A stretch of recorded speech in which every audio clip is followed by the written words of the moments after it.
So in this lecture we are going to discuss the resting membrane potential. In this last few lectures we have already discussed the Goldman equation, the Nernst equation for determining the Nernst potential for individual ions, and then membrane or equilibrium potential for multiple ions.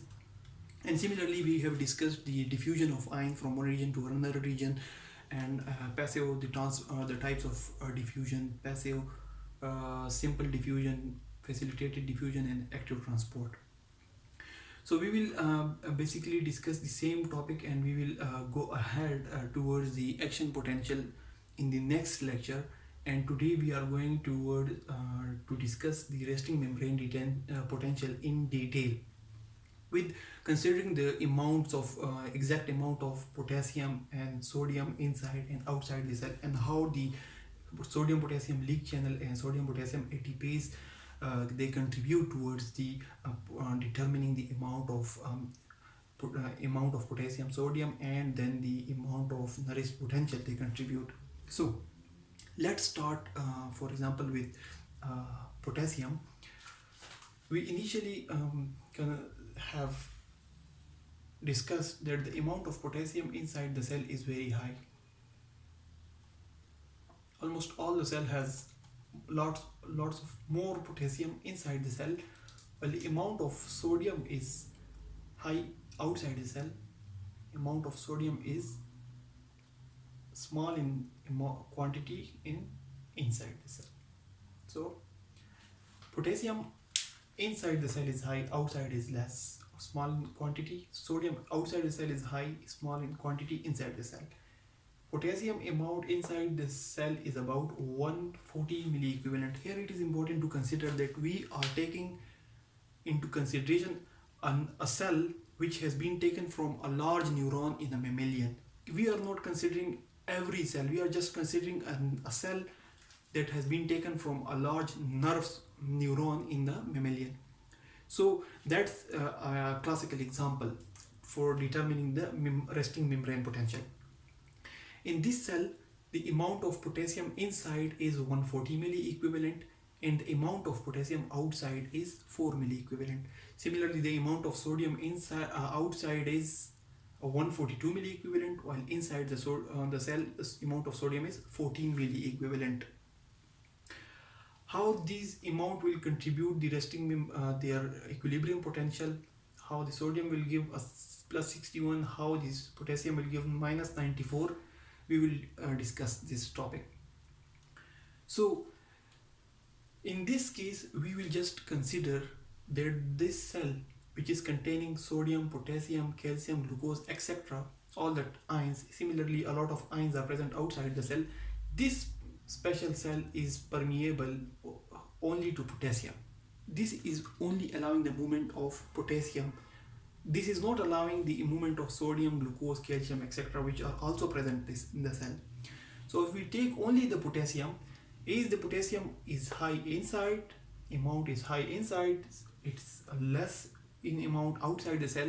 So if we allow the movement, it's understood that the potassium will move towards outside. That's the simple diffusion. That's due to the concentration gradient, that's due to the difference in their amount or quantity difference. So they will move outside. As soon as the potassium starts moving outside, it will take it with itself the positive charge outside. It will take the potassium, the positive charge outside.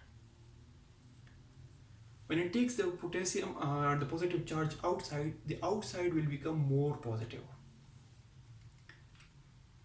and the inside the cell will become more negative, because the negative charges like protein, sulfate, phosphate, they are already present. It is only potassium is allowed to move out, so negativity will become generated inside the cell. Initially only the potassium was moving only along its concentration gradient due to the difference in the amount, but as the charge is also being distributed with this movement, so another force come into being, and that is the potential difference, and that's due to the electrical gradient An electrical gradient is generated with more positivity outside, less inside. So this gradient, this electrical gradient, due to the charge difference, this is stopping the movement of potassium outside. The amount difference is trying to move the potassium outside, while the charge difference is trying to stop the movement of potassium outside. That's known as the electrochemical gradient. The electrical gradient, the chemical gradient, and when they combine, they make the electrochemical gradient. So a time comes when the movement of potassium outside get equalized with the amount of movement that is towards inside, or the force that is moving to the potassium outside becomes equal to the force that is moving the potassium inside. When they become equal, that specific point is known as the equilibrium potential or the Nernst potential, and that potential is basically calculated with the help of Nernst equation.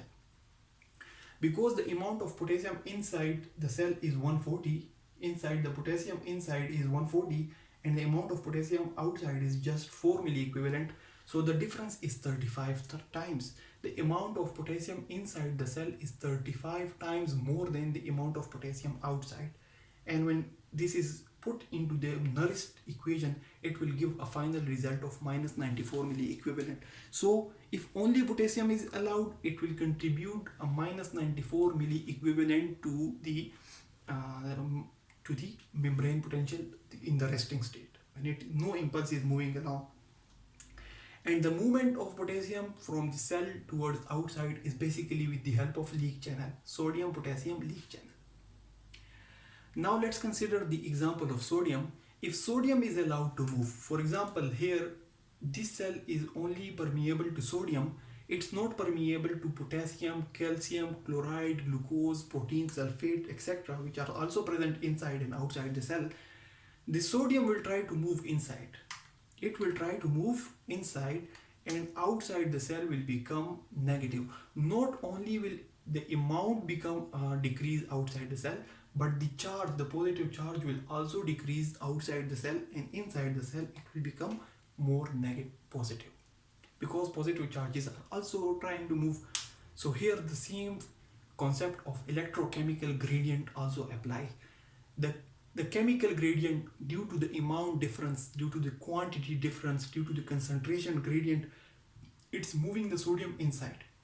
But as soon as it moves inside, the charge inside increases, the positivity inside increases, and it tries to counteract, it tries to stop the movement of sodium. The diffusion potential is generated, and it is trying to stop the movement of sodium. So the force is the chemical force, which is trying to move inside the sodium, which is trying to move the sodium inside, and the force which is trying to stop the movement of sodium. When they get equalized, there is no net movement of sodium inside, and that point is known as equilibrium potential or Nernst potential of sodium. So if only sodium would be allowed, with the help of leak channel, this will come inside. Sodium will try to come inside because its concentration is outside, and when these values are put into the Nernst equation for sodium, so you will see inside it's just 14, while outside the concentration outside the sodium is 142. It means that the amount of sodium inside the cell is 0.1%. It's just 0.1% of the total amount of sodium present outside the cell. In case of potassium, the potassium inside the cell was 35 times that of potassium outside, while in case of sodium, the amount of sodium inside is just 0.1% of the total amount of sodium present outside the cell. When these values are put into the Nernst equation, the result will be plus 61 if only and only sodium is allowed. Plus, because this positive charge is moving into the cell, and here it's negative because the positive charge is moving outside the cell, so the cell becomes more negative. So if only potassium is allowed, the resting membrane potential will be minus 94 milliequivalent. If only sodium is allowed, then the resting membrane potential will be plus 61. If both of them are combined, with the help of Goldman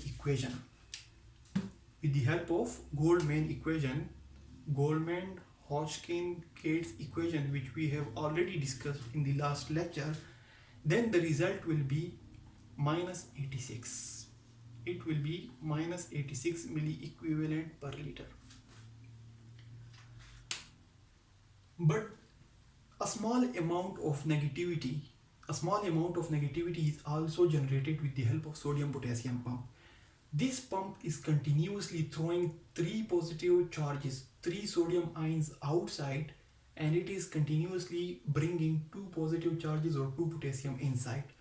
So a small amount of negativity, because more charge goes outside, more sodium goes outside, and more positive charge goes outside, so a small amount of negativity is also generated here, and that will be minus 4.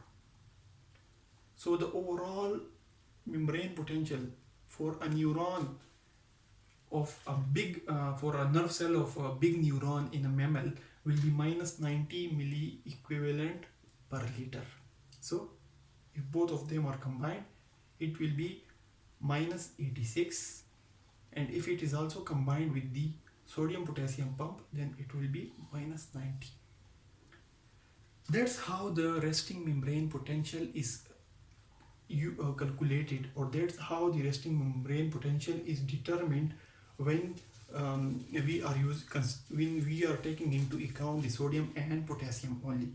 Although the amount of, there is chloride and there are calcium, but they are not that much significant in this example.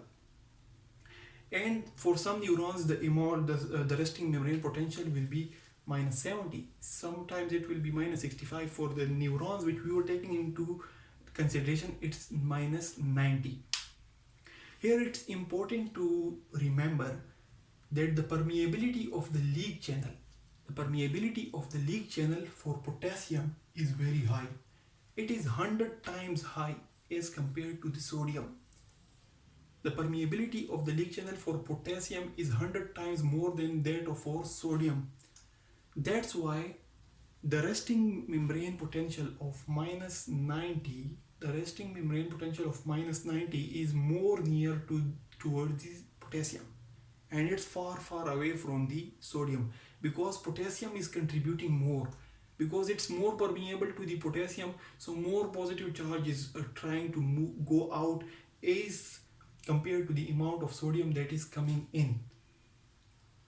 So more positive charge going out, more negativity, and the resting membrane potential is nearer to the membrane potential that would be determined by potassium only.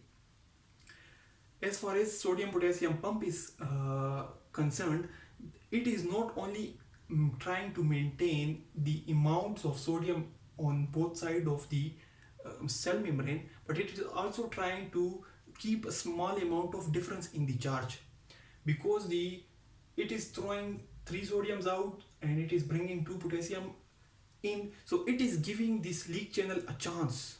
These leak channels are being given a chance to allow the sodiums and allow the potassium, so that activity is going on, and the charge of the membrane is there, so that it is utilized for the transmission of nerve signals from the brain towards the muscles that are present in the human hand or foot. Similarly, the membrane potential will be useful for the functions that are present inside, that are occurring inside the cells, like secretions of some ions.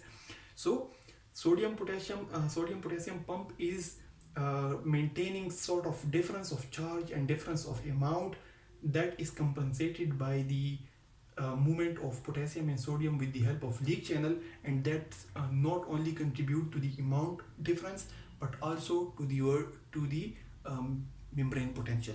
So that's all about the resting membrane potential. That's all about how sodium and potassium, the major contributor of the resting membrane potential, how they take their part in determining the resting membrane potential. In the next lecture, we will be discussing the active potential and then we will discuss the sodium and potassium voltage gated channels and ligand gated channels. So thanks a lot for watching the video.